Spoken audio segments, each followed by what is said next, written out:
What's up, ladies and gentlemen? Welcome back. Today's video is brought to you guys by Walsun, and we're taking a look at two of their really interesting products which allow you to more securely and faster unlock your bicycle when you're on the go. They have a cable lock that's very sturdy and it has a fingerprint reader built in. You charge it via USB Type-C, and let's say a lot of people might complain, oh, it's a fingerprint lock, what happens if it runs out of battery in the cold? Well, I guess the easiest solution is thinking about it this way. If you lose your key to your bicycle lock, you literally have to go and either cut that thing off, or you need to go recreate a key or find it somewhere. That is an inconvenience. However, if you I don't know how you'd lose your finger, you're probably not going to, but if this thing dies, which is the most likely scenario, you just need a battery pack and a little tiny charger that's USB-C, which most of us have lying around. You just plug it in for around 5 or 6 seconds, and after that you can use your fingerprint and unlock it. So I would even argue that this is a better system in some cases. So now that we have that little problem out of the way, let's focus in on the bike locks themselves. So we're taking a look at the cable lock, since that's the one we'll be using with this bike,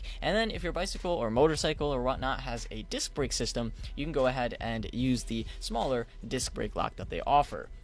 Now, what exactly is so awesome? Well, first of all, it has a fingerprint reader. The big one here has a cover on top of the fingerprint reader, and the tinier version is much, much smaller, and it's a bit more seamless to use in my opinion. You see, it's something that could fit in your pocket, while the other lock is something, you kind of have to have wrapped around the front of your bicycle or something of those sorts. And here's the other cool thing. The smaller one only weighs around 220 grams, so you could keep it in your back pocket or your coat pocket, and no one would ever notice. It also has a full-on memory built into it that can store up to 40 fingerprints, so if you don't want to inconvenience yourself and you want to add all 10 fingers, and then you have maybe a partner and you want to add all 10 of their fingers onto this, then you can do so as well. Now, here's the other thing. Once you fully charge it, I actually let these die for the sake of seeing how long they would take to charge up, because you might be in the cold and you might need to unlock your bicycle, and if you just plug it in, if it takes an hour and a half to charge just so you can unlock your bicycle, that's not convenient. But this thing charges in 3 or 4 seconds, and then you can just have it plugged in and you can unlock it with your finger. Now, the standby time on this when you actually go and charge it up fully is 3 months, so the odds of it dying is not very, very high. And there could be other issues as well. Some of us might complain about the fact that, hey, is this thing waterproof? I have a mountain bike. I need this thing to, it needs to be able to handle everything. And I would say these look very, very durable. They're made out of very premium materials. And here's the cool thing. They're IP65 waterproof as well. So if you want to leave your bike out in the rain or the snow or something of those sorts, then this is probably the way to go. How awesome is that?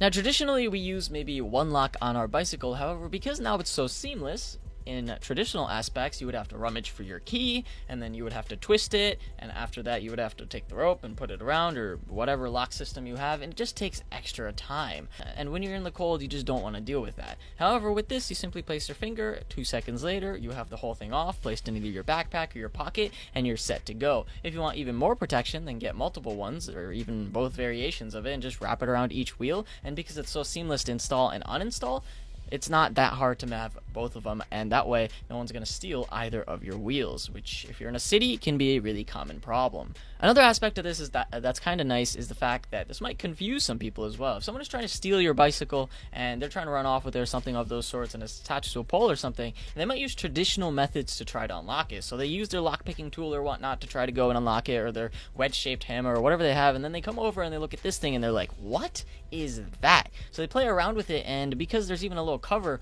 most of them probably can't even figure out where the keyhole is or anything of those sorts, and it would just leave them confused, and they probably wouldn't bother with your bicycle in the first place. But let's say they did. Let's say they're trying to mess with that.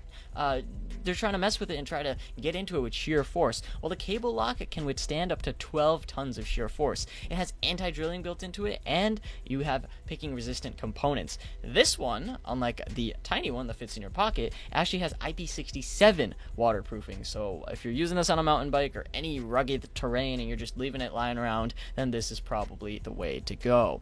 How awesome is that? So all in all, I use these for testing. I use them for around a week or so, and I will continue using them on my bicycle every time I head over to New York. And I would argue that these things just make me feel just a little bit safer. Just knowing that it would confuse some people who might try to take the bike, and just knowing that if they do try to take it, they're going to have a hard time to getting to my wheels or even attempting to try to ride off with this particular bike. Go ahead and check it out in the link below. Hopefully you guys enjoyed this video, so leave a like and don't forget to subscribe. Thank you guys for watching. This is going to be me logging off.